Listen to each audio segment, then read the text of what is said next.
Gimana ya? Ya udah, kalau abah yang suruh pasti bisa katanya gitu. Inilah bukti kalau orang mempelajari Al-Quran tanpa guru. Ini bah, saya di sekolah kerjaanku disalahin dulu sama kepala sekolah. Ini udah biar bisa. Apa jawabnya? Alhamdulillah ada orang yang mau mencari-cari kesalahan kita.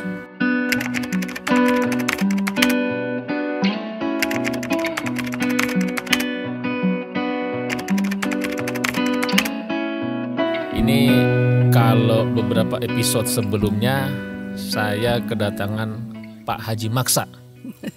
Saya pikir dulu awal gini, perkenalkan nama saya Haji Maksa.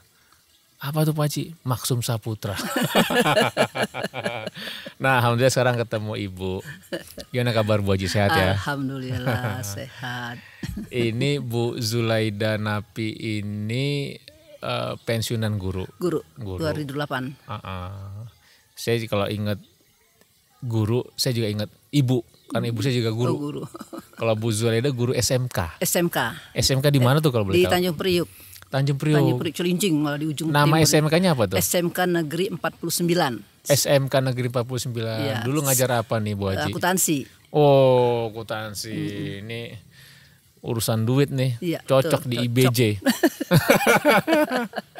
Bu Zulaida ini kan menarik nih. Maksudnya setahu saya ibu ini sudah termasuk penggebrak awal TKN di Jakarta juga dengan Bapak. Itu tahun berapa ya?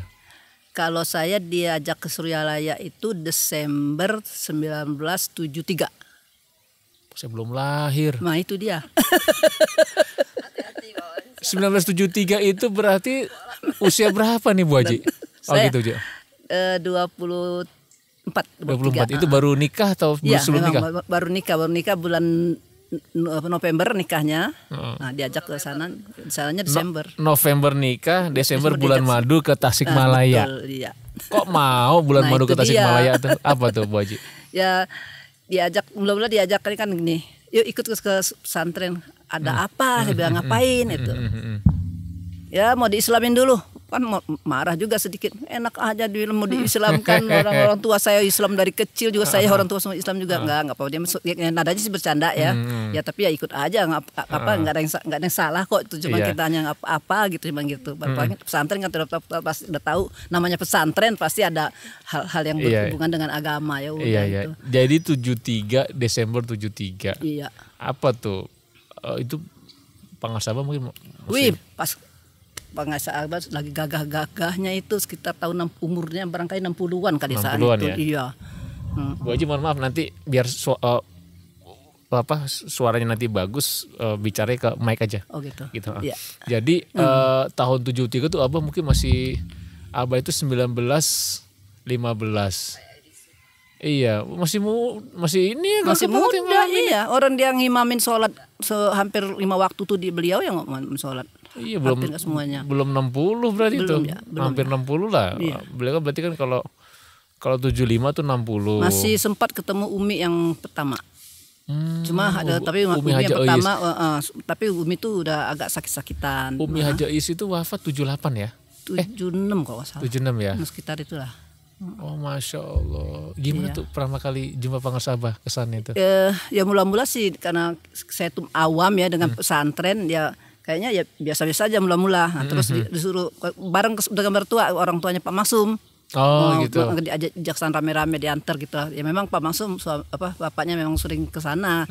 Saya dengar memang dulu seangkatan usia lah dengan Abah Anom gitu. Bapaknya Pak Haji Maksum. Jadi sudah jadi ikhwan itu sejak Abah sepuh. Oh. Sudah jadi ikhwan mereka. Udah lama ya. Bapaknya Pak Maksum. Nah, terus ya udah disuruh ikut talqin hanya beberapa orang kita ajak kayaknya waktu di itu. Di madrasah ya? Di masjid. Oh, di masjid. Di masjid waktu itu masjid masih dulu banget itu. Yeah. Ubinnya masih ingat aku, warnanya hijau. Terus pakai tikar iya, di sana tuh kata anyaman daun apa tuh, daun pandan apa daun apa yang kecil-kecil itu gitu. Nah pada saat itu waktu ditalkin didengarin, cuman dalam hati pikir kok lama amat apa sih lama. Gitu. Mula-mula seperti itu ya. Ya sudah. Nah, kemudian berikutnya dia apa namanya ya dia dituntun lah bagaimana gitu kan. Tapi ya masih belum dilakonin banget, asal-asalan aja masih. Jadi sekedar ikut aja kemarin awalnya. Iya, ikut aja. Nah, kemudian juga ada berkunjung ke Cianjur. Cianjur tuh kan ini apa? Ajangan Aang. Oh, dari sana langsung ke Cianjur atau ke Jakarta dulu? Terbalik, ke Cianjur dulu. Oh, ke Cianjur. Cianjur dulu, baru ke Surabaya. Nah, di Cianjur itu rupanya Ajangan Aang itu istrinya, yang istri sambungnya ya, itu saudara sepupunya Pak Maksum. Oh. Jadi orang tuanya yang laki-laki sekarang tuh siapa? Si Asep. Jangan Asep yang paling muda, Asep Samsul. Iya, Asep itu anaknya itu Rizal kan. Hudaya. Ya itu dengan ini makanya. Berarti masih jadi family dong, family ketemu. Iya, jadi sepupu. Jadi ibunya Asep itu sepupunya Pak Maksum. Iya betul. Keponakan jatuhnya. Keponakan, iya. Cuman beda. Dia keponakan, tapi dalam urusan ini lain, ya, sama-sama dia kan apa namanya ya wakil talkin kan sekarang ya. Iya. Jadi tahun 73 Bu Haji ke Suralaya itu karena memang suami Pak Haji Maksum memang dari orang tuanya itu sudah menjadi muridnya Abah Sepuh. Iya. Jadi nikah November, Desember berangkatlah ke Cianjur dulu, baru ke Suralaya. Di Suralaya itu talkin zikir. Waktu itu berapa lama? Berapa malam ke Surabaya? Apa semalam aja atau kayaknya gimana? Semalam. Karena ke sana juga sulit waktu itu. Kendaraan paling susah, kalau nggak charter nggak ada kendaraan. Tahun 73 masih tanahnya merah. Berarti masih dingin banget tuh Suralaya. Betul. Jadi kalau di sana itu kira-kira jam 9 pagi itu masih belum berani kaki taruh di bawah nih. Jadi kakinya dilipet, dia kalau duduk di kursi bisa dilipet. Gitu. Apalagi kalau di bawah mau berdiri, aduh nggak susah banget gitu kan. Apalagi orang Jakarta ya. Iya, ya kita biasa orang Jakarta Tanjung Priok. Dekat ini laut panas ya. Jadi, ya itu jam-jam 9 tuh masih kaku itu kaki kalau kita lipat itu mau berdiri itu aduh susah banget kayaknya. Ya, karena dingin bukan karena kalau sekarang lain lagi kan sekarang usia kan. Kalau dulu tuh karena dinginnya itu. Iya. Apa yang berkesan kan berarti dari tahun 73 sudah banyak bolak-balik ke Suralaya. Apa sih yang berkesan ke Suralaya sama ketemu Pangasaba itu? Ya sebetulnya banyak ya. Cuman kadang ingatannya kadang nggak beraturan. Jadi apa namanya kalau ada kegiatan-kegiatan gitu yang terkait dengan Abah gitu, walaupun kita di mana kayaknya mudah jadi urusannya. Nah, satu diantaranya waktu zamannya Pak Harto, itu kan semua wajib ikut penataran P4. Ya. Guru juga, apalagi guru. Aduh, pikir ini gimana caranya? Kan dapat surat dari Abah langsung, dikirimin surat. Suruh ikut penataran P4 pola pendukung di pesantren Suralaya. Nah, itu waktunya lama, seminggu. Oh, ikutnya ke Suralaya? Iya, ikut P4-nya Suralaya. Bingung saya mikir gimana mau minta izinnya ninggalkan tugas seminggu kan.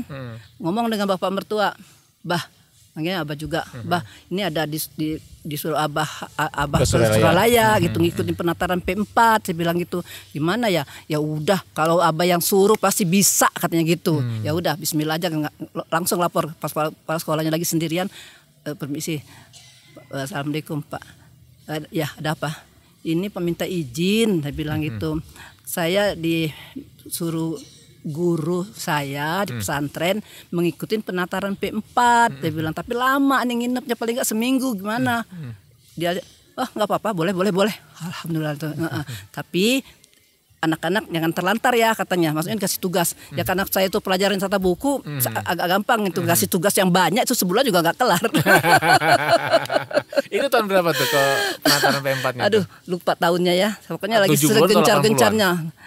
Gencar-gencarnya P4 itu. Saya P4 tuh masih ngalamin dulu. Iya. Masih ngalamin saya pas kuliah tuh. Ada penataran. Itu tahun 90 masih gitu. Mungkin tahun 80-an tuh ya. Itu tipe apalagi di Suralaya itu penataran P4 tipenya tipe A. Tipe A itu kan yang paling tinggi gitu ya. Makanya lama ya, seminggu. Nah terus sayanya minta izin kepala sekolah begini, nggak apa-apa, tapi nanti kalau ada guru harus dari ikut P4 dari pemerintah ikut lagi ya, iyain aja mau ngapain lagi kan. Nah, level anunya tinggian yang Suralaya dapatnya daripada yang gitu ya. dari dinas ya gitu kan, karena kita di situ tipe B. Nah, tapi kalau Suralaya kita langsung dapat tipe A. Nah, pesertanya para ustadz semua, ya sayanya bukan ustadz, apa semuanya pokoknya nggak tahu lah gimana kenapa dipilih begitu sama abah gitu, suruh ikut berdua Ustazah. Gitu. Ustazah tata buku kan. Ada ustazah tata buku kali. Itu Pak Haji Maksum berangkat juga atau enggak? Oh, gitu. Iya ikut juga, ya. ikut juga. Malahan karena para ustadz tuh tahu kita suami istri dikerjainnya maksud itu dibikin pisah kelompok. Kadang-kadang suka diadu. Biar nggak barengan terus. Iya gitu. sama gitu. Tapi jadi kenal semua, namanya lama sampai gitu. Nah itu. Nah, selama berinteraksi jumpa pengersa Abah, ada nggak yang masih ingat yang paling berkesan yang jadi ada bisa jadi sebuah bentuk pembelajaran atau mungkin ada Abah memberikan tausiah nasihat yang itu sangat kalau nasihat langsung itu nggak ada. Tapi kan setiap ada tamu kita kan ikut nimbrung di madrasah gitu. Nimbrung jadi tamu kan Abah kan ngasih nasihat tuh umum tapi banyak yang kena ke kita gitu aja. Gitu. Walaupun dia ke orang-orang yang misalnya orang lain bertanya apa kita nggak ikut bertanya mendengar aja gitu. Tapi kayaknya dapat serus gitu semua gitu aja. Jadi ya alhamdulillah begitu. Apa yang masih diingat tuh Bu Haji? Misalnya yang berkesan menarik. Cara-cara Abah melayani orang. Gimana tuh? Pernah saya tuh lagi di atas kan gitu kalau nginepnya di madrasah kalau dulu di atas itu. Abah. Malah saya tuh kadang suka bantu karena kadang aduh susah tuh kamar mandi Abah di dalam ikutan. Di bawah. Di bawah. Gitu. Ya dulu masih nggak rame gitu. Iya gitu. Terus dia pernah ada tamu ibu-ibu udah tua banget gitu. Jadi orang tuh agak namanya udah tua kan susah jalan tuh. Abah tuh nyamperin. Apa yang nyamperin? Itu pas di mana posisi? Orang tuh di depan di luar pintu, Abah tuh ya Abah dari dalam gitu terus nyamper aja ke ada pintu tuh nyuruh masuk gitu. Sampai seperti itu menyambut ya. Kan lebih sepuh kali itu. Iya memang lebih sepuh. Udah tapi ya penampilan saat itu ya kita nggak tahu siapa kelihatan pokoknya namanya orang kampung lah gitu ya. Ya kalau pejabat mungkin cuek aja barangkali. Kalau itu ya begitu santunnya Abah tuh begitu dengan orang. Menghampiri yang lebih sepuh. Lebih sepuh dia nggak istilahnya nggak lihat siapa gitu pokoknya begitu aja gitu. Jadi makanya yang buat pelajaran buat kita ya pasti kan apa yang dilihat tuh pelajaran buat kita. Nah kalau sarapan pagi tuh Abah tuh kan suka kalau habis sholat subuh dia tuh ngelayanin semua. Jadi nanti dia duduk panggil orang dapur siapin nanu gitu. Jadi kita tuh ya secara nggak langsung ya Abah tuh ngelayanin kita sarapan pagi tuh seolah kayak gitu. Iya. Nah, nanti kalau dia misalnya di depan kamar dia tuh kadang kita suka ngeriung di situ juga. Beliau lagi makan apa gitu. Dia sengaja sisanya atau memang nggak mau gimana sisanya tuh dibagi-bagi. Wah kita rebutan kayak apa tuh. Setelah ini sisa makanan dari Abah ya. Tuh, iya. Misalnya entah kue entah apa gitu. Ada sisa dalam satu piring dibagi-bagi. Udah kayak Abah yang bagi-bagi sendiri gitu. Kadang dia dibagi enggak, kadang juga dikasihkan piring gitu. Nah, tapi sama kita itu jadi rebutan. Piring disodorin gitu ya. Gitu. Itu satu. Kemudian apalagi tuh banyak pernah lagi penataran pelatihan apa gitu tuh di Cibubuhan pernah. Cibubuhan tuh dari Suralaya kalau naik mobil kira-kira 10 menit ya ke dalam ke melewati Panjalu ngelewatin dikit. Di situ ada masjid yang bangun Abah itu dari Suralaya, ada masjid, ada tempat nginep gitu dibuatkan spesial. Jadi buat pelatihan para mubalik gitu. Nah, kita bukan mubalik tapi suka ke bawah. Jadi Abah ada ini ya, ada di daerah apa tadi namanya Bu? Cibubuhan ada semacam tempat pelatihan. Iya. Sekarang juga ada asrama penginapan. Ada asramanya, ada masjidnya. Nah, terus yang kita nanya-nanya dengan yang penjaga di situ. Tahu nggak Bu katanya? Ini waktu dibangun ini hutan, dia bilang gitu. Terus gimana? Hutan kalau orang malam-malam suka takut katanya kadang-kadang dengar suara ramai. Jadi ya mungkin entahlah makhluk apa nggak tahu kan. Nah, jadi pada waktu mau dibangun Abah itu nyuruh pakai alat berat lah untuk membongkar hutan namanya kan mau dibangun itu. Nyuruh Manganta, tahu Manganta? Oh, Akianta. Akianta. Kalau saya manggilnya Manganta. Manganta, ya. Manganta nyuruh supaya ngawalin gitu.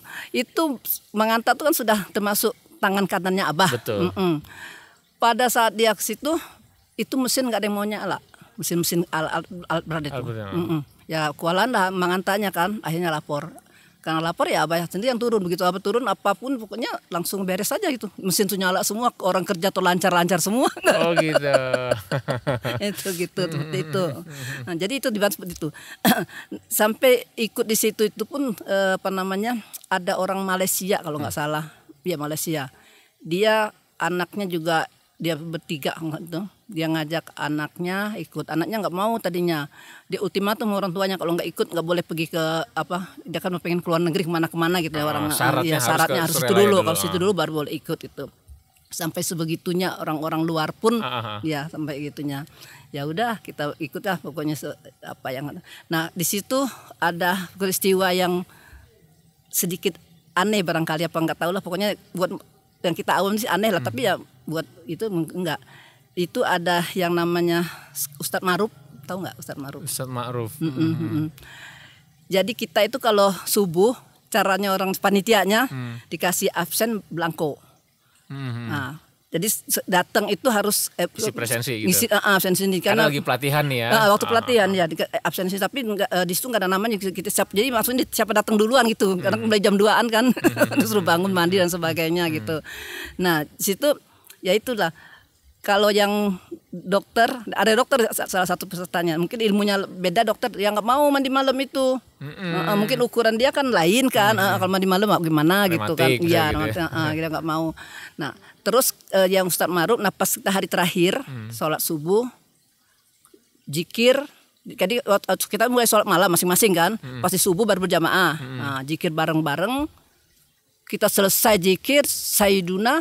Ini Pak Ustadz Ma'ruf nggak berhenti zikir, terus saja dia zikir sampai kopinya Pak Jaharinya. Zikir jahar la ilaha illallah dia terus masih begitu. Terus sampai kita udah kopi selesai masih terus juga, udah terus sampai panitianya bingung kan, kan biasanya orang-orang gitu istilah kita koslet, sampai banyak yang itu Sayyiduna, biasanya kalau udah Sayyiduna berhenti itu nggak berhenti, masih terus lama sekali tapi akhirnya berhenti juga, berhenti sendiri orang udah capek ya dia juga berhenti juga, udah berhenti udah kita nggak tahu apa-apa pokoknya selesai akhirnya selesai acara selesai hari terakhir pagi-pagi setelah sholat subuh kita akan ke Abah semua ngadep semua ke Abah kita kalau salah sekitar 30 orang 33 atau 30 orang gitu ya.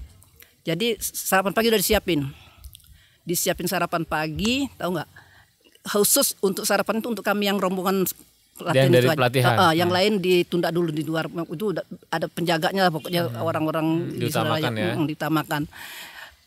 Jadi kita itu ditalkin ulang semua di madrasah sama Abah. Dari talkin ulang, yang aku ingat yang baru ditalkin hopi 1 harus 2 dan seterusnya gitu kan.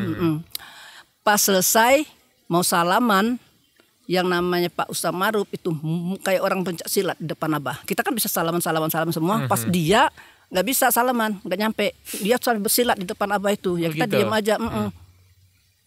Ya pokoknya kita tuh ya begitu ya lihat aja gitu.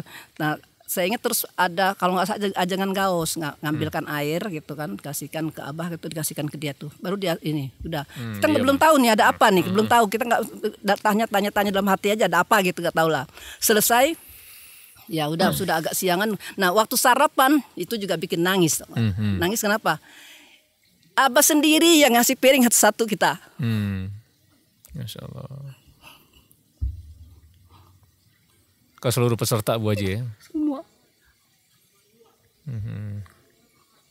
Di ruang makan yang biasa itu ya? Iya di ruang makan apa yang di dalam itu beliau memberikan satu-satu gitu satu-satu.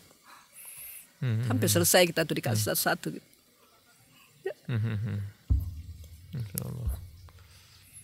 Ada wejangan-wejangan juga pas saat itu. Ya biasalah jangan talkin itu aja biasa gitu seperti itu. Nah, terus udah itu ya udah itu ngajak kita di luar mau foto-foto gitu ceritanya. Nah mau foto-foto itu ya udah Pak Ustadz Ma'ruf nggak ikut.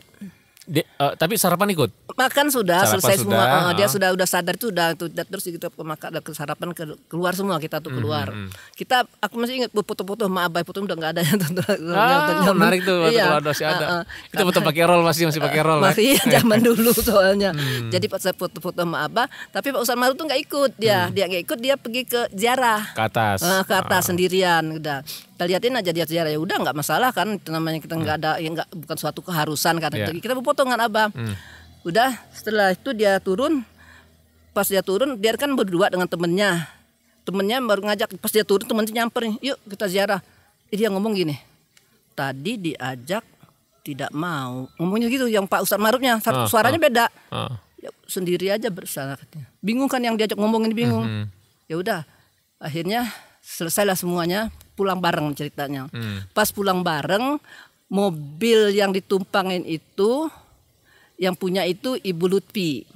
Nah, Ibu Lutfi yang nyetir Ibu Lutfi sendiri, penumpangnya saya, Ustadz Maruf, ajengan dari Cianjur, ada lagi. Nah pas di perjalanan di Bandung itu kan kita keluar dari dari Bandung mau keluar tuh namanya apa?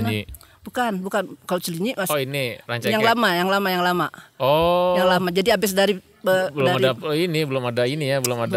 tol, belum ada. Ada larang Cipularang. Jadi kita lewat Padalarang lewat Padalarang terus jalan apa namanya bypassnya. Nah, keluar itu namanya aku lupa sampai sekian lamanya. Jadi pas mobil mogok ceritanya tuh. Karena mobil mogok, ya udah didorong nih. Aku ketawa-ketawa dengan yang supir kan perempuan berdua di depan. Yang di belakang nih ustaz-ustaz semua nih. Dokter juga termasuk dokter Dayar itu. Ketawa-ketawa. Ih, keren tuh yang yang dorong mobil.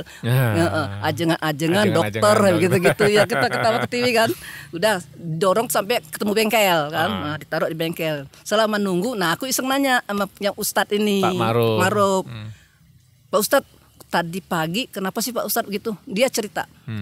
Saya itu katanya begitu selesai kita zikir, ya biasalah sebetulnya, tapi saya nggak bisa berhenti nangisnya. Bukan maunya saya, sampai saya itu capek sekali katanya zikir, sampai terus bisa berhenti gimana? Abah yang datang, gitu. Padahal dia, ya gitu kan secara ini gitu. Jadi nggak abahnya ada di Suralaya, dia lagi di yang lain-lain udah sudah nggak mempan kan. Dia bilang abah yang datang baru bisa berhenti itu. Aku tuh capek, katanya udah capek banget kan gitu. Oh gitu. Terus tadi ziarah sendirian, terus Pak ini nanyain kenapa disuruhnya. Bukan aku yang ngomong gitu. Jadi saya katanya ziarah ke atas berdua sama Abah. Lah, tadi yang berfoto dengan kita kan Abah. Kalau dia berpegang dengan Abah. Jadi waktu yang sama gitu, waktu yang sama dia berdua dengan Abah, kita berfoto dengan Abah gitu. Jadi waktu dia turun itu yang temennya nanya yang ngajak ke atas, ternyata itu pengaruh Abah. Iya, tapi melalui kelihatannya jasadnya dia, tapi beliau yang ngomong. Ya, itu ketika ini silat itu? Nah, itu ketika silat itu begitu juga. Jadi begitu dia mau salaman, jadi katanya dari badannya itu ada yang keluar. Ada yang keluarnya sakitnya luar biasa. Barangkali orang sekarat mau itu begitu barangkali katanya, saking sakitnya. Nah, terus bisa berhenti itu ya di Abah lah yang suruh berhenti kan. Kalau bisa berhenti itu dikasih minum sudah. Nggak ada pertanyaan, nggak ada, cuman di sana itu. Nah, tapi dia langsung berpikir saya itu, inilah bukti kalau orang mempelajari Al-Qur'an tanpa guru. Jadi dia itu dia kan dari YIN. Nah kan Ustadz juga sama dari YIN. Dia mengamalkan ada ayat apalah gitu yang dia amalkan, katanya sudah saya amalkan 10 tahun dan digunakan buat nolong orang. Kan bagus kan, gak ada yang salah ya. Dari Al-Quran, terjemahannya dia orang memang dari YIN kan pasti ngerti terjemahannya apa. Nah setelah kejadian itu, jadi setelah puluhan tahun, jadi itu udah jadi darah dagingnya. Pas mau salaman ke Abah itu keluar, itu yang dia kesakitan kayak. Padahal itu dia untuk kebaikan. Dia tuh dia mengamalkan itu orang sakit, orang apa gitu, dia dengan ilmu yang dia rangkai gitu ya, rangkai dari Al-Quran itu karena dia ngerti terjemahannya. Dipikir kayak orang silat, malah dia sakitan keluar gitu ya. Jadi dia orang sakit apa lah gitu, pokoknya istilahnya untuk nolong orang dengan ilmu yang dia rangkai ayat-ayat Al-Quran itu. Iya. Nah, kan nggak salah ya. Kalau kita Iya, nggak salah iya, diambil iya, dari iya. Al-Quran, nah, dibuat digunakan untuk kebaikan, kok nggak salah? Kebaikan, Ya betul. ternyata salah juga. Kan ada yang lebih baik lagi. Iya, di sehingga pas atasnya. mau salaman itu keluar, nggak bisa berupanya. Dia mau keluarnya itu katanya kayak, "Ih, gimana sih orang begitu barangkali sakitnya orang Masya sekarang Allah. mau katanya." Karena jadi yang keluar itu melalui ini, jangan sampai makanya dia tuh bergetar itu begitu tuh keluarnya itu. Masa- Iya.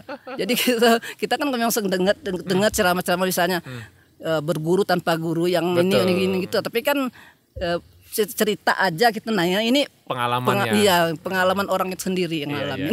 Benar, seperti Kalau itu. di Jakarta sendiri itu berarti mulai ada majelis manakib di rumah itu tahun berapa tuh Pak Haji? Sekitar tahun 80-an kali, War. Oh 80-an Disuruh oleh Dan sampai Abah sekarang itu. masih ya.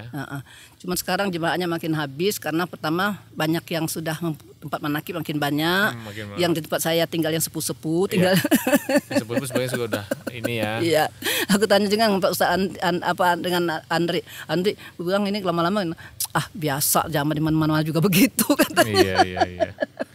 Kan yang dulu zaman kita itu utara ya kita cuman selatan ada 2 kalau nggak salah Pak Ucu ya. di Tebet sama saudara dia di jalan di Wijaya Kusuma Jakarta Selatan Wijaya itu ada Kusuma. adiknya Pak Ucu apa adiknya ibunya gitulah. Ada di situ yang ada. Jakarta Utara dulu termasuk Iya, pertama itu tuh ya. pun disuruh oleh Abah itu. Gimana Disuruh ceritanya Abah. tuh? Jadi kita setelah dari Suralaya itu kan untuk amal itu kan kita hataman gitu kan. Hanya begitu-gitu aja hataman gitu. Kebetulan ada wakil talkin yang tinggalnya di Condet, Pak Kiai Syukur, Abu Syukur Usman. Nah, dia yang suka mimpin kami. Orang itu sederhananya luar biasa. Datang sendiri, nanti karena waktu itu jalan kendaraan susah, dia nginep tuh. Walaupun gelar tikar aja ngebantal 1 tuh. Nanti pagi-pagi Pak langsung diantar pakai motor, paling begitu. Oh gitu, Masya Allah. Iya, itu saya lihat tuh wakil takin yang paling sederhana tapi paling inilah gitu Iya, ya. iya. Itu yang gitu.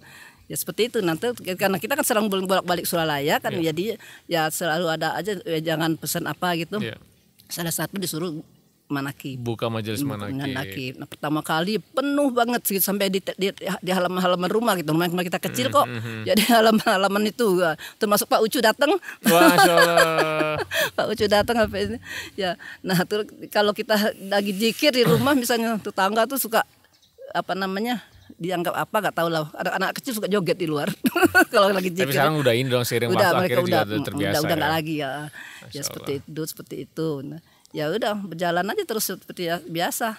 Nah, pernah lama nggak ke Suralaya, nggak tahu kenapa waktu itu ada mungkin hampir 8 bulan nggak ke Suralaya. Begitu sampai ketemu Abah, gitu Abah, hei katanya udah 8 tahun ya nggak kesini katanya. Aku bengong, pasal 8 tahun pernah. 8 bulan. 8 Itu tahun. humorisnya Abah ya. Iya, kayak gitu. Masya Allah. Jadi kalau tahun berapa 80 berapa yang Sekitar 80-an lah. 80-an itu majelis TK yang pertama mungkin di Jakarta Utara ya. Iya, Sekarang kan memang sudah ada banyak tuh beberapa titik-titik di Jakarta Utara. Jadi memang yang kedua yang sumuran-sumuran itu mungkin udah sepuh-sepuh juga sebagian sudah ini ya. Dapat. Kalau nih terakhir nih Bu Haji nih mau nanya nih. Bu Haji melihat sosok Pangher Sabah seperti apa? Figur beliau itu seperti yang gimana ya, susah digambarkan secara fisik ya, karena itu nurani ya yang jadi kita ngelihatnya ya pokoknya ngelihat beliau kalau ada punya masalah ya gini, punya masalah tuh ngelihat wajah Abah pun udah langsung tuntas sampai sebegitu. Sampai jadi begitu Jadi tenang kolbu kita, ya. Iya, pokoknya kita melihat beliau aja sudah punya masalah, misalnya kita datang punya apa yang kita pikir ingin disampaikan, itu nggak usah ngomong, baru melihat wajahnya aja udah langsung terjawab. Iya, insyaallah. Yang pernah sekali yang membuat saya banyak berubah itu pernah saya ngalamin karena di sekolah kepala sekolah saya itu kan Kristen, dia misionaris lagi. Jadi saya itu karena saya pernah bukan dengan dia yang minta izin pergi penataran itu pengganti kepala sekolah yang berikutnya. Nah itu. Jadi dibilang hamilnya saya itu pergi ke dukun dalam rapat sama kepala sekolah itu. Oh, disampaikan seperti itu. Kok bisa bilang di dukun? Ya nggak tahu lah, aku nggak ngerti juga. Nah, terus pekerjaan saya kan di samping ngajar itu kan ada pekerjaan tambahan saya kan bendahara. Nah bendahara Ya itu, jadi ada sebelum dia itu ada kepala sekolah yang sebelum dia orangnya sangat sederhana gitu ya. Jadi walaupun kan kalau misalnya habis ujian apa itu kan ada transfer untuk semua kan gitu. Salah satu untuk kepala sekolah. Kepala sekolah gitu lihat, saya cuma tanda tangan nggak kerja katanya gitu. Itu bagikan buat guru-guru aja yang lain. Nah itu kepala sekolah itu suka gitu. Ya udah, karena dia bilang begitu, ya saya coret aja kan. Coret yang angka untuk beliau, terus dibagikan ke teman-teman tahu semua itu. Itu jadi pedoman pertama kali saya dimusuhin. Jadi dianggap saya tuh nggak benar melakukan pekerjaan itu. Nah, jadi sejak itu semuanya dia nggak beres. Nah karena sering dimusuhin, akhirnya aku ya, di sekolah sih nggak kelihatan, tapi kalau di rumah suka kesal juga, terus nangis, sampai sempat nangis sampai maaf Pak mau ke Abah, bilang gitu. Dalam hati tuh pengen ngadu, pengen ngadu tuh ya entahlah, pokoknya kalau saking kesalnya itu, ya udah berangkat ke sana. Pagi-pagi sampai Pak langsung ngomong, "Bah, ini nangis-nangis nih mau ketemu Abah," gitu kan. Kata Bapak. Abah langsung senyum aja. "Ada apa?" gitu bilang. "Ini Bah, saya di sekolah kerjaanku disalahin dulu sama kepala sekolah. Ini udah biar mudah." Apa jawabnya? "Alhamdulillah ada orang yang mau mencari-cari kesalahan kita."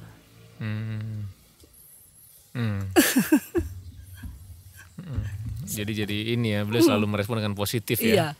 Dan itu memang dia dibuat kita, iya ya, apa yang dipikirin gitu. Yang penting kita tidak melakukan apa yang dituduhkan orang, selesai betul. Kan. Orang mau ngomong apa ya biar aja kan, juga seperti itu tahu juga. Jadi yang pasti apapun yang terjadi itu memang sudah ibarat takdir tuh memang begitu yang harus kita jalani gitu. Jadi kayaknya setelah itu memang kayaknya hidup ini nggak ada masalah. Iya. Jadi hanya kejadian sekali itu aja sudah buat semua urusan kayaknya selesai aja gitu. Memang Bu Haji enak, menarik karena Pak Ngarsaba juga masih sehat, berarti masih aktivitas juga masih cukup padat ya. Jadi kalau ketemu pun bisa curhat. Bisa memang bisa. Nah kalau sekarang kan yang memang ini kan ya paling kita curhat secara ruh, batin, Robito ya. Ya orang Abah masih ngimamin kalau sholat subuh itu kan dia kadang-kadang di madrasah ngimamin. Saya udah cari kapling tuh. Di mana saya di madrasahnya ya? Jadi kapling buat jadi makmum gitu. Nanti yang lain di masjid ada tetap yang bersamaan waktunya kan. Yang di masjid-masjid, tapi kalau kita yang kadang-kadang ya agak sedikit kolokan lah gitu. Jadi ya. sering dong di imamin Pak Ngarsaba ya. Sering. Zikir, beliau zikir harian yang pimpin gitu ya. Iya, betul. Gimana tuh Pak kalau beliau pimpin zikir harian? Pokoknya kalau udah begitu tuh masuk talqin gitu. Ya talqin aja tuh dalam satu hari kalau di sana itu istilah kita kayak makan obat. Jadi kalau Abah tuh 5 kali talqin, hari itu ya 5 kali ikut. Gitu aja. Jadi dan lagi ya itu, sampai saya pernah ngajak tetangga sampai dia bilang, "Aduh, kayak di sini katanya kerjaan cuma apa," katanya, "sholat, makan, nangis," katanya gitu ya. Saya tuh udah lupa, kalau kata dia bercanda, "Saya tuh udah lupa caranya nangis." Kok di sini kok nangis, makan, sholat, nangis, makan, sholat, nangis gitu ya. Jadi nah itu kalau ada lagi agak ada Abah dua salah talqin, jam waktu kapan aja ikut gitu aja. Jadi dan itu tadi setiap talqin dia nangis. Iya. Ya bersyukurlah bisa banyak berinteraksi dengan Pak Ngarsaba ya. Memang benar. Aduh. Terus satu lagi yang mungkin yang teman-teman yang sebarengan dengan saya itu udah banyak nggak ada ini. Ziarah Wali Songo yang pertama saya ikut dengan Abah yang mimpin langsung. Gimana tuh? Zaman itu Masjid Demak itu belum seperti itu. Kamar mandinya masih darurat bilik gitu kan. Jadi kalau kita pengen mandi apa tuh tolong jagain dari luar, takut nanti ada orang kepergok gitu kan. Yang sekarang ada kolam tempat wudhu yang sekarang udah dibikin keran itu dulu kolamnya besar itu. Jadi wudhunya di situ rame-rame gitu, caranya di situ. Jadi kamar mandinya sebelahnya lagi. Nah, jadi waktu itu banyak sekali, berapa bus ya, belasan deh hampir berangkat dari Surelaya. Berangkat dari Ramen, banyak dari Malaysia juga, ada orang-orang luar juga ikut sampai apa namanya. Nah, ya biasalah gitu. Nah, terus ada Ikhwan di sana ngelihat kita ngeletak, bawain Abah kasur. Bah ini orang tuh dia maksud bener kan, enggak salah itu orang tuh ya. Apa jawab Abah? Kok nyuruh Abah tidur sih kan?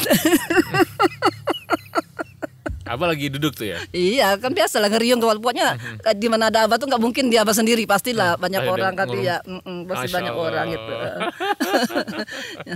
Nah pas yang di Sunan Muria Sunan Muria kan, kalau sekarang ramai kan ada ini. Dulu kan tangga Ya, batu kan. tuh kosong, kiri kanan tuh hutan itu. Tahun tahun 86 87 kali. Nah, banyak Iya. dagang. Hutan benar-benar hanya tinggal tangga. Saya dengan Pak Bangsu aku suka iseng hitung 1 2 3 4 5 10 berhenti capek kan. Dari itu tuh ngitung sampai ada 400 lebih tuh tangga. Nah, Abah waktu sudah dapat dia kan satu seratusan lebih 100 ada gundukan rata dulu gitu iya, istirahat. Nah, 100 gitu lagi. Nah, pas yang pertama Abah tuh ngomong, "Ya nggak kuat jangan maksain ya," katanya gitu. Nah, nggak lama ada berita orang dari Bandung atau ada yang mungkin dia punya penyakit jantung atau gimana meninggal di situ karena kecapean barangkali ya. Ada kejadian. Terus ke atas gitu ya. Iya, dia mau terus ke atas ya lain ya terus. Nah, kejadian aneh lagi yang bareng saya masih ingat namanya Ibu Nur manggilnya. Waktu itu dia memang sudah sepuh gitu. Pas ngeliat tangga itu dia mikir, "Aduh, bisa nggak aku," katanya gitu. "Ayo Bu." Nggak ikut," katanya gitu kan. Ya udah Ibu di bawah nunggu aja ya. Iya. Begitu kami sampai di atas dia udah di atas. Ibu itu ada di atas. Padahal Dia tinggal kalau dia nggak ikut. Aku tanya, "Ibu, tadi kan nggak ikut kok ada di sini?" "Iya tuh," katanya. "Aku bingung sendirian," katanya. "Jadi aku disuruh ada aku barangkali aja ada jalan lain," katanya, yang tidak terjal maksud dia kan. "Ketemu orang," katanya. "Ada 2 orang. Ibu mau kemana?" "Ini," katanya, "pengen ke atas tapi kayaknya nggak kuat." Ya udah, ibu diam aja. Dipegang sama orang tuh sampai di atas, orang itu nggak ada. Seperti itu. Jadi banyak kejadian kayak gitu ya. Yang barengan Abah. Masya Allah, ini luar biasa nih Bu Aji. Kisah-kisahnya mudah-mudahan juga banyak menginspirasi ikhwan akhwat khususnya yang memang mereka itu baru belajar zikir setelah Pangarsa Abah wafat ya. Iya. Supaya muncul mahabbah bahwa memang beliau adalah mursyid yang kamil mukamil, akhlak beliau seperti ada tadi setelah pelatihan beliau sendiri yang melayani murid-muridnya dengan memberikan piring, terus kan bagaimana beliau juga menghargai tamu gitu kan. Nah, itu menjadi pembelajaran dan ini memang kisah-kisah yang langka. Memang perlu kita dokumentasikan supaya untuk mengenang akhlak beliau. Ya, memang iya. Iya. Pokoknya nggak nemu deh. Iya. Kayak gitu nggak nemu. Jadi sangat sayang kalau orang akhirnya berpaling dari beliau ya. Iya, Dan mudah-mudahan benar-benar. kita semua Iya, amin. sampai anak cucu keturunan kita wafat dalam gerbong dengan Pangarsa Abah. Amin, insyaallah. Amin. Terima kasih banyak nih Iya, Bu Haji. iya, sama-sama. Mudah-mudahan Bu Haji sehat, Pak Haji juga Amin, sehat amin. dan ketemu lagi termanakib di Teken Center. Insyaallah. Oke, makasih, Bu Haji. Iya, maafin.